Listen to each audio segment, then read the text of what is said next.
people who have survived a murder attempt by dumb luck, what's your story? Thank God for my nosy neighbors. I always used to hate how nosy they were. Until this happened. When I was about 10 I was riding my bike outside. My parents always let me ride my bike outside during the summer, but only up and down the street we were on. One day, a man in a van was parked across the street. He called to me, asking me if I had seen his dog and could help him find it. Me, being a dumb child, offered to help him find it, and I started walking towards his van. My neighbor, an older white lady, came bolting out of her house hooting and yelling, telling the guy to back off.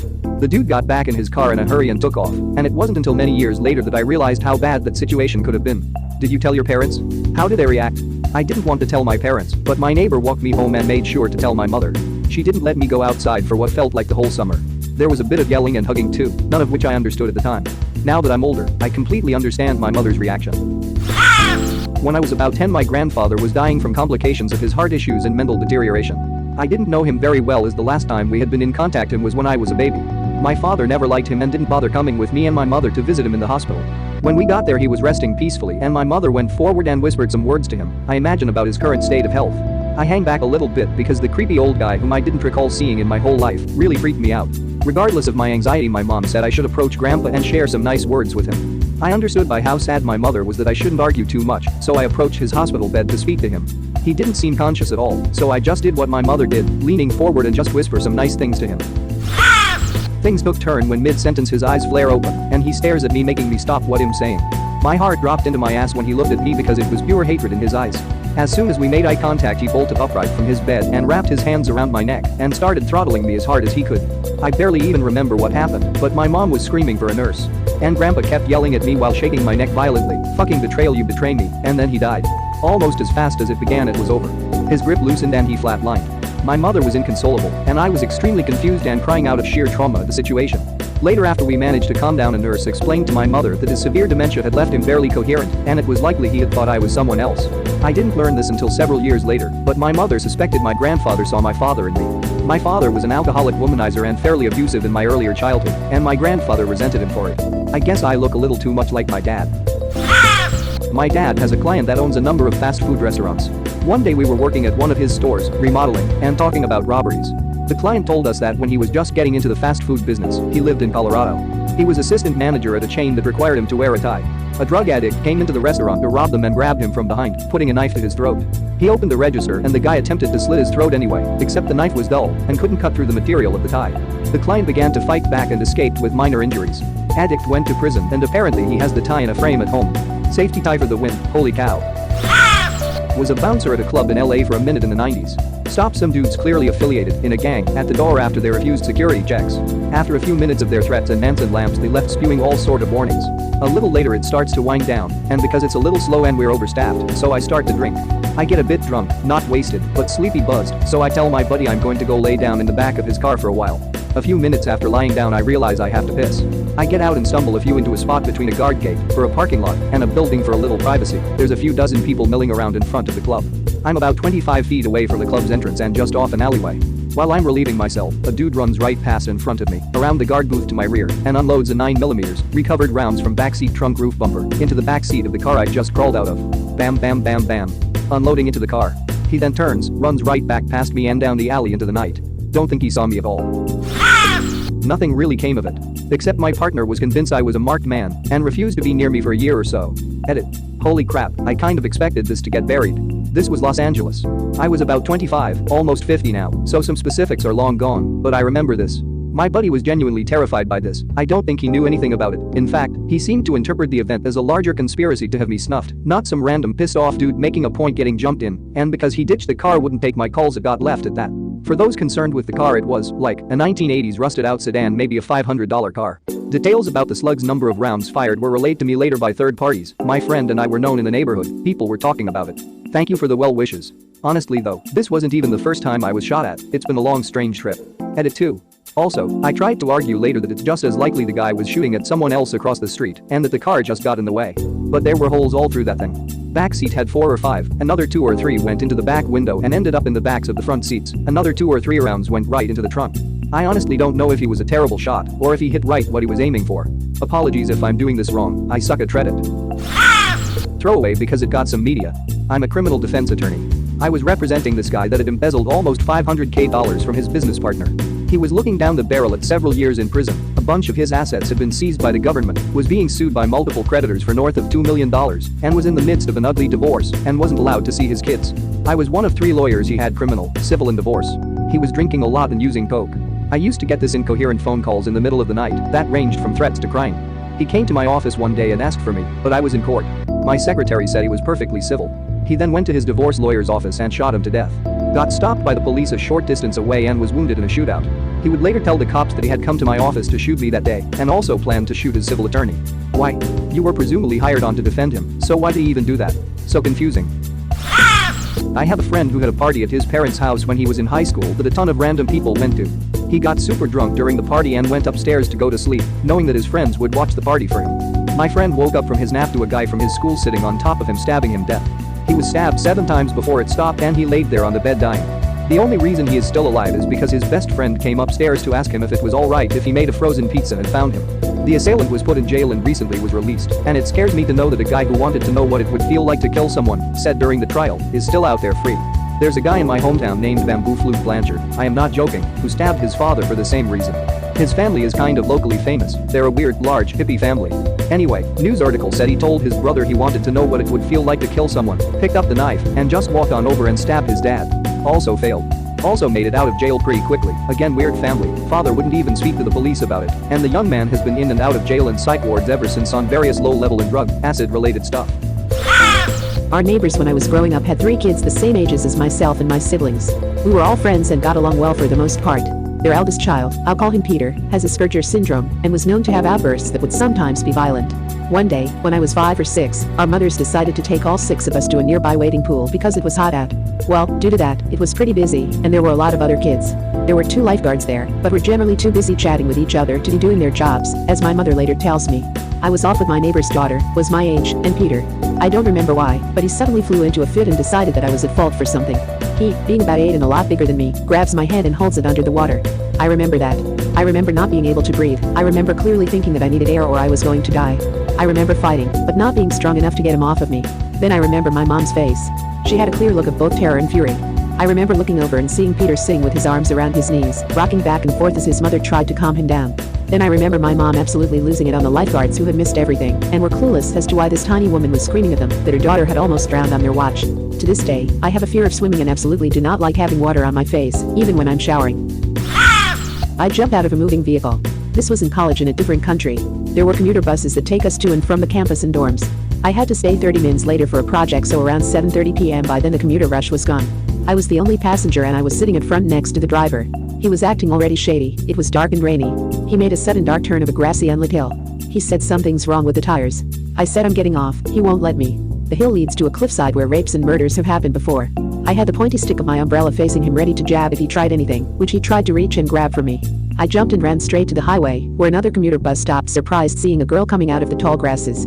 I saw the driver of my previous ride, speeding away. Nothing was wrong with his tires. I'm glad you followed your instincts. Did you report it? Yes, I did. I remember the guy's face but didn't get the license plate as he sped off. It was raining and dark. I was just thankful the next commuter bus stopped to help me. Word got out at the campus on the incident. We had a buddy system for the time being when our classes would finish at 8. It was most likely a driver high on meth, but the road surrounding the campus had a reputation already. They were the killing fields for the local gang and drug lords, and the college fueled some of these meth heads to go after the girls. Sadly, about a decade later, one girl wasn't so lucky. In the neighboring city in a big-named university with the same campus bus system, a girl was attacked and killed. Not sure if same suspect. My niece was attending the same unit. I gave her mace to protect herself. Which country? Philippines. Dang. And I was just thinking about moving there. I was abducted at a gas station during undergrad.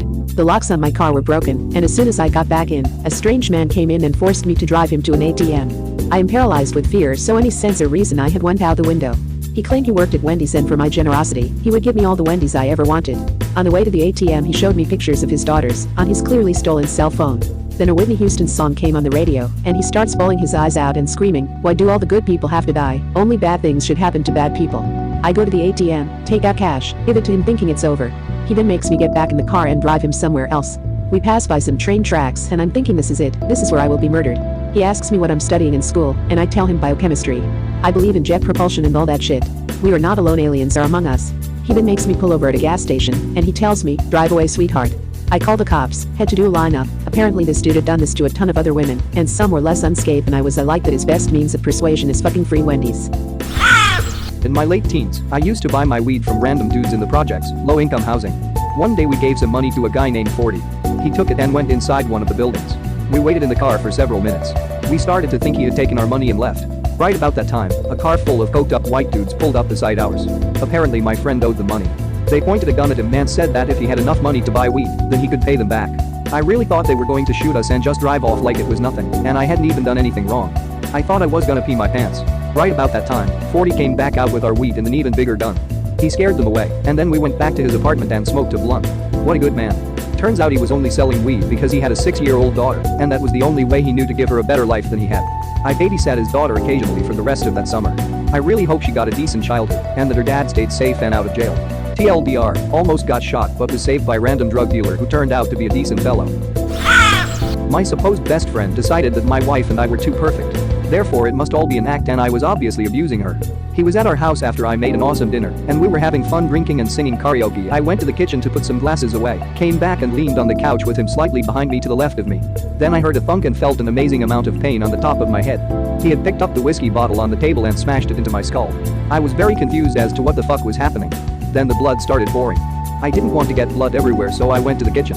Dude is pacing back and forth saying weird shit. I thought about my gun, which was close by, but I wasn't thinking quite straight. He left. I had a huge concussion and still suffer side effects from it. My number 2 goal in life is to live longer than that acid just so I can shit on his grave. I, 18F back then, now 25, was on my way home at night after meeting a friend. My home was just 10 minutes away from the train station. After a few minutes I felt someone following me. No big deal, I thought, just someone else walking home. But I started walking faster. I realized the person behind me was catching up. Weird. In my head I started to make up scenarios of how to defend myself if the person would attack me. Never would I think of this to actually happen. Well, until I felt something on the back of my head, hitting me hard. I went furious. I turned around and attacked the guy. My mind was just full of anger towards this stranger who, what I thought, hit me. We were wrestling until I fell on the ground. He was sitting on top of me, strangling me. I tried to crawl my nails into his eyes as deep as I could, but I started to black out. Suddenly there was this thought in my head, wake up, or you will die. Well, adrenaline kicked in again, and I opened my eyes and screamed at the top of my lungs, attacking him again. That helped. He stood up and began to run. I laid there for a few seconds, then I started to run home, still screaming. My mom was already at her door and opened for me because my screams woke her up, or her mother's senses, who knows. She immediately called the cops and they could arrest him on the same night. It turned out that he actually shot me in my head from behind. They assumed that the gun didn't work properly, the bullet didn't penetrate my skull and stuck in there, but as far as I know they never found out why the gun misfired. I'm glad though. He told the cops that he already followed me a few times in the past, but never had the guts to do it.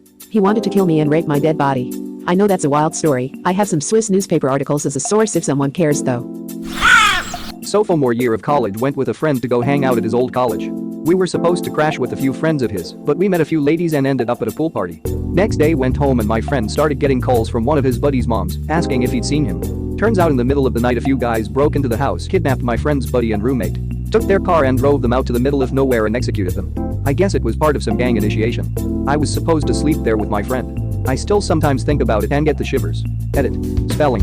This happened in 1999 in Steubenville, Ohio. Someone posted a link to the wiki page in the comments. Thank you to all the people who commented. I posted this before work, and then my phone went crazy for the next few hours. I can't help but imagine the sheer terror that these two friends went through at the end of their lives. Nobody deserves this, bless their souls. I was exiting a bar once after last call and was with a friend who was a medic. We saw a girl laying in a snowbank near a telephone pole who had just been hit by a car. We ran over and tried to help her. Some others were already on the phone with 911, and I, not having any medical training, didn't have anything to contribute, but didn't want to just leave. The whole situation was concerning. I turn around for a second and start to hear people screaming. I turn around to a minivan was heading for us, the few people around this woman. They already started to run, but I was too late. He hit me as I was trying to flee. Put the car in reverse, ran over me again, and then went forward and run over me a third time. Turns out the guy was high and drunk and got into a fight with the women's BF, whom I bared a strong resemblance to. He thought I was him. Not to throw a pity party for myself, but 9 years later I have a ton of medical issues, and my life pretty much started on a downward spiral since then, but sure, I guess I survived. Edit. For everyone wondering about the guy, an off-duty cop watched the whole thing go down and copied his license plate number. He was apprehended 20 minutes later and charged with attempted murder, along with many other things. He pleaded out to just 3 years in jail. He had actually killed someone else a few years before drunk driving. How they thought that was appropriate is beyond me. Man, I'm really sorry that happened to you. Hope you're doing better now. Thanks man. Not really. And as I get older, I'm 33 now, I'm assuming everything is just going to get worse. I do realize how doom and gloomy that sounds though. Just a real concern I have. I was 14 and outside in my garage petting my cat. It was November, so it was already dark by 5 p.m. Someone opened the door behind me without me hearing, grabbed me by my ponytail, and starting dragging me outside. They hit me on my head with a brick and knocked me out. Pulled me halfway around my house when, I'm guessing this is when, they stabbed me on the left side of my stomach. This must have brought me out of my daze, because my mom said she heard me scream from inside where she and my brother and sister were in the kitchen. They came out the front door and saw me bleeding out on the sidewalk, called 911. Had 12 stitches, double layer, a severe concussion, and whiplash. Didn't eat and hardly slept for a week. They never found them. Edit. Somehow believed for nearly 14 years I was 15 when this happened, turns out I was 14. Edited to correct. Second edit. Thank you so much for my first gold. Horrid. So glad you survived. Thank you, me too. I'm 27 now, feels like a different life. Well, my mom got mad at me when I was 20, and I didn't give her money for her birthday, which I'm assuming was to pay off drug dealers of hers, so she stabbed me between the ribs. Ended up getting stuck in the bone and had to get it taken out in surgery. Did you post this on our entitled parents a while back? Because I remember seeing a story like this. That was me, yes. Well, I hope you're still okay. I mean, that woman got 7 years. Nobody is going to be okay if their own mom tries to kill them, fail, and get arrested for only 7 years of 5 to 15. Red Rover got stabbed in between the ribs and had to get surgery. Their mom should have gotten at least 10 or 9, or maybe even more. I was riding in a train across Eastern Europe. I was running low on money, and even though I had been warned that a woman should not travel alone in second-class seating, I did not spring for first class.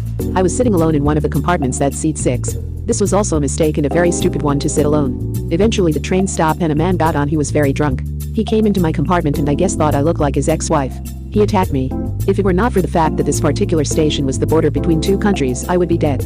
Instead, border patrol from both countries were on the train, and while I was unable to scream, the door was open, and at least a half a dozen uniformed men jumped him and saved me.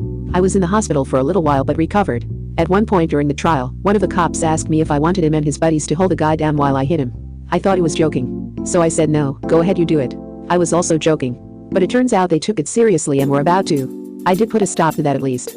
But they were so offended that someone from their country would attack a young female American tourist. They were furious with him. So many people there depended upon tourism. But it turns out they took it seriously and were about to. I grew up in Ukraine, that guy probably got beat up later, lol. No doubt, he got his ass kicked as soon as the trial was over. I was 19 driving through the center of Johannesburg, South Africa from Wits University. During rush hour. Loads of cars and people. I was winding up my window, old Golf, when 4 guys come up and surround my car. In the car was myself, my sister, and my 3 friends. As I was rolling up my window, the guy at my window reaches into my car and switches the ignition off and goes for my keys, all the while yelling phones and wallets now or you die. I did the only natural thing and grabbed his arm and hold him in the car window fighting for my keys. He pulled out and came down hard on my arm. Twice. Second time something snapped and I let go. I thought I had broken my arm. He flees and all his guys go too. My mates jump out and start chasing them down. I found the keys on the road just outside my door. I can't drive, arm is broken. I jump into the back seat as my mate returns with blood on his shirt. He jumps in the driver's seat and pulls off like a madman. All of this within 2 minutes, at a red light with about 30 cars around us. No one stopped to help, they just drove around us. Only then did I realize I had been stabbed twice on the arm. The second time the guy had severed all of my tendons in my forearm, and there is blood everywhere. Like Dexter splatter patterns on the seats, windows, and myself. Luckily I had a roll of bandage in the car, wrapped my arm and got to the hospital near my place, about 20 kilometers at 1700 hours rush hour, in about 20 minutes. I was in the operating theater within an hour of being stabbed. I could have been stabbed in the chest or neck, luckily it was just my arm. Fully recovered with an interesting scar and about 95% of my former mobility. Thank you very much for watching. Don't forget to subscribe and like this video. Tell me what you dislike or love about this video, so please comment below and hit the bell icon so you're notified anytime a new video is released. This is a WeCrow Media production.